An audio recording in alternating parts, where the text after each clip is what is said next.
चलिए स्टार्ट करते हैं पोटेशियम डाइक्रोमेट। सबसे पहला चीज देखते हैं इसका स्ट्रक्चर, क्या इंपॉर्टेंट इसके स्ट्रक्चर में, कैसा क्वेश्चन बन सकता है। फटाफट देखते हैं। तरीका वही है पढ़ने का, स्ट्रक्चर। देखो बच्चा लोग, स्ट्रक्चर में पहला चीज आपको ध्यान रखना है K2Cr2O7 अगेन आयनिक कंपाउंड है, और इसमें आप देखोगे it is basically K plus 2K plus हो जाएगा और Cr2O7 से बना हुआ है। ओके, सो ये बेसिकली आपका आयनिक फॉर्म हो जाएगा इसका। नाउ अगर हमें पता है तो इसका स्ट्रक्चर में कैसे बनाएंगे, याद रखिएगा Cr यहां पर है एक ब्रिज, ये आपका टेट्राहेड्रल होते हैं सब, क्रोमियम इज टेट्राहेड्रल, और यहां पर sp3 हाइब्रिडाइज हो जाएगा। बीच में एक O है, और आपका क्वेश्चन में 7 देखिए 7 ऑक्सीजन है, तो बाय सिमेट्री आप रखते चले जाइएगा। 1 2, देखो एक ये हो जाएगा 2 3, देन बाहर से रखो 4 5 6 7। ओके, अब क्या है 2 माइनस चार्ज है तो यहां रख दो बाहर बाहर, इससे क्या होगा सिमेट्री मेंटेन रहे, कोई दिक्कत वाली बात नहीं है। और जो बच गया ऑक्सीजन उसको डबल बॉन्ड दे दो, हो गया स्ट्रक्चर तैयार। ये है आपका स्ट्रक्चर। आप देखिएगा यहां पर नेगेटिव चार्ज है, पॉजिटिव चार्ज होगा तो पॉजिटिव चार्ज आयनिक फॉर्म आप लिख सकते हो K प्लस के फॉर्म में, 2K प्लस से कोई दिक्कत वाली बात नहीं है।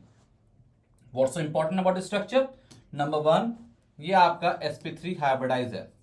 ओके, नंबर 1 ये आपका sp3 हाइब्रिडाइज आपका है, both are sp3 hybridise. Number 2 यहां पर Cr बॉन्ड नहीं है, 0। ओके, 0 है, नहीं है, यहां पर एक ब्रिज ऑक्सीजन आपको दिख रहा है। नेक्स्ट पॉइंट देखो, ये जो है अगर आपसे पूछा जाए ये ऑक्सीजन का हाइब्रिडेशन क्या होगा, इट इज sp3, बट इतना बड़ा ग्रुप लगा हुआ है, इसके कारण से जो बॉन्ड एंगल है वो 109 नहीं रहेगा।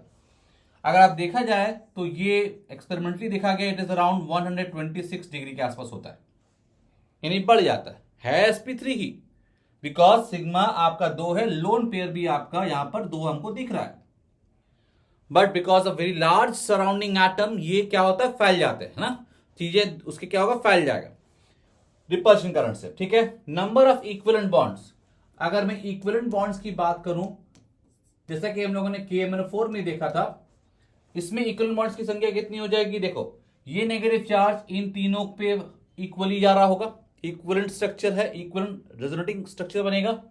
उसी प्रकार से ये ऑक्सीजन का जो नेगेटिव चार्ज है कभी यहां कभी यहां आएगा, तो ऑल दीज बॉन्ड्स समझिएगा बिकॉज ऑफ रेजोनेंस, ये बॉन्ड ये बॉन्ड ये बॉन्ड ये बॉन्ड ये बॉन्ड ये बॉन्ड, ये सब का bond order, bond length, bond strength सब सेम होगा, तो हम लोग बोल सकते हैं ये सारे के सारे इक्विवेलेंट बॉन्ड्स हैं व्हिच इज इक्वल्स टू 6। ये याद रखिएगा, ये क्वेश्चन IIT में आ चुका है।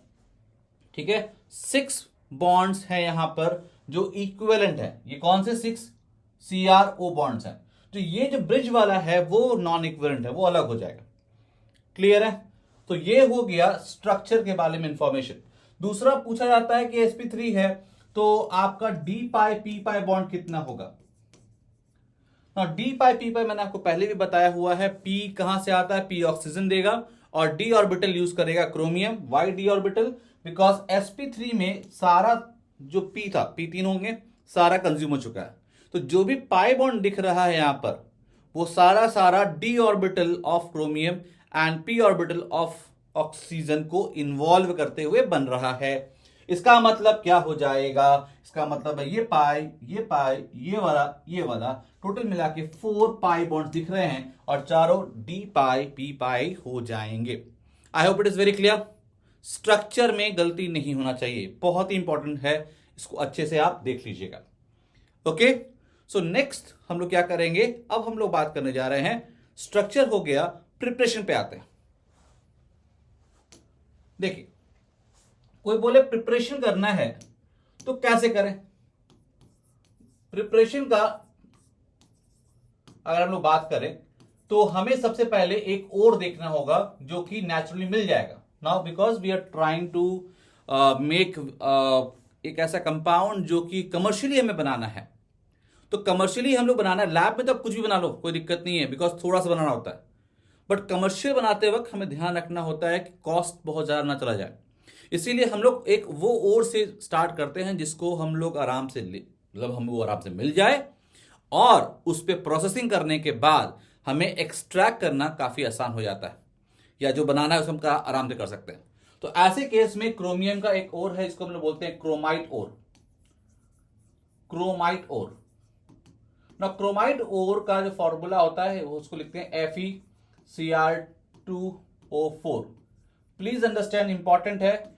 खास बात इसमें ये है, ये ऐसे होता है FeO.Cr2O3। तो पहला चीज, ये एक मिक्स ऑक्साइड है, ये एक मिक्स ऑक्साइड है। ओके, तो इससे हम लोग स्टार्ट करेंगे। नाउ क्या खास बात है, जब हम लोग प्रिपेयर करते हैं तो लॉजिक दिमाग में बैठा कर हमेशा रखिएगा। क्या लॉजिक है यहां पर? क्रोमियम यहां पर देखिए, यहां पर स्टेट है इसका +3, है ना, और हमारा यहां जो है वो है +6। तो मेरे को एकदम क्लियर कट इंफॉर्मेशन है कि यहां पे 6 पहुंचना है 3 से, तो ये रिएक्शन होगा ऑक्सीडेशन, रिडॉक्स रिएक्शन होने वाला है। रिडॉक्स रिएक्शन का पहला फंडा ये होता है कि यहां रिडक्शन और ऑक्सीडेशन साइमल्टेनियसली होता है ना। साइमल्टेनियसली मतलब कोई एक, मुझे यहां पे एक और एजेंट चाहिए होगा जो इसको ऑक्सीडाइज करे ना। कमर्शियल प्रोसेस में KMnO4 में हम लोग देखा हुआ है, यहां पर भी आपका oxygen is the main oxidising agent, जो कि एयर से हम एक्सट्रैक्ट कर सकते हैं, कॉस्ट बहुत ज्यादा नहीं लगेगा। ठीक है, तो हम लोग क्या करेंगे, दो बातें। Before using it I have to understand मेरा रिक्वायरमेंट क्या है। इसको देख के समझ में आ रहा है Cr3 जो यहां पर दिख रहा है बच्चा, उसको ऑक्सीडाइज करो Cr6 में, जो कि हमें चाहिए यहां पर। ठीक है, इसको हमें ऑक्सीडाइज करना है, तो therefore we require one oxidising agent. Number 2 है that is get rid of this FeO। FeO मेरा इंप्योरिटी है, तो इसको मुझे हटाना है, रिमूव इट। तो मेरे पास 2 चैलेंज अभी सामने आ गया before we want to manufacture this K2Cr2O7। तो पहला काम ये करते हैं, हमें पता है क्रोमियम जो होता है बेसिकली एम्फोटरिक नेचर शो करता है, और FeO आपका बेसिक नॉर्मल है, तो बेस से रिएक्ट नहीं करेगा, इसीलिए हम लोग बेसिक एनवायरनमेंट चूज करते हैं ताकि ये तो रिएक्ट कर जाए, डिसॉल्व कर जाए, FeO जो है वो प्रेसिपिटेट आउट हो जाए। इसके पहले हम लोग क्या कर रहे हैं, तो हम लोग यहां पे ले रहे हैं O2 as an oxidising agent. ठीक है, दूसरा हम लोग ले रहे हैं Na2CO3। ना समझिएगा Na2CO3 क्यों यूज किया गया, ये देखिए वॉशिंग सोडा है, बहुत आराम से अवेलेबल होता है मार्केट में। और दूसरा चीज ये सॉल्ट है, NaOH भी ले सकते हैं, पर NaOH कॉस्टली है, डेलिकेशन आप उसमें क्या मॉइस्चर अब्जॉर्ब करता रहता है। दूसरा चीज है वो आपका, जब आप इसको ट्रीट करते हो उसको हैंडलिंग इतना आसान नहीं होगा, और जब इससे काम हो जाता है तो why you are going for NaOH, है ना, it's a waste of money. हमें यहाँ मनी इंपॉर्टेंट लगता है, तो यहां पर Na2CO3 यूज किया। Na2CO3 एक सॉल्ट है, बेसिक सॉल्ट है, बिकॉज स्ट्रॉन्ग बेस और वीक एसिड से बना हुआ का कोई भी सॉल्ट है उसका सोल्यूशन, उसका pH जो होता है वो 7 से ज्यादा ही होता है, अल्कलाइन नेचर शो करता है। ठीक है, तो हमें समझ में आ गया कि यार ये जो है मेरा काम बन जाएगा, Cr बनने वाला है 6 में। बेसिकली यहां पर अगर बेसिक मीडियम में देखोगे तो CrO4 2 माइनस बनता है। अभी हम लोग बात करेंगे द बेसिक मीडियम में क्रोमियम का 6 स्टेट जो होता है उसमें क्रोमेट आयन स्टेबल होता है, थोड़ा सा एसिडिफाई कर दें तो डाइक्रोमेट आयन आ जाता है। ठीक है, तो यहां पर हम लोग बात करेंगे दिस वन क्रोमेट आयन का, प्लस जो बनेगा Fe2O3 बन जाएगा, बिकॉज ये भी तो ऑक्सीडाइज होगा। अब ये बात याद रखिएगा, बिकॉज अल्कलाइन मीडियम है तो ये तो आपका आयन फॉर्म में है,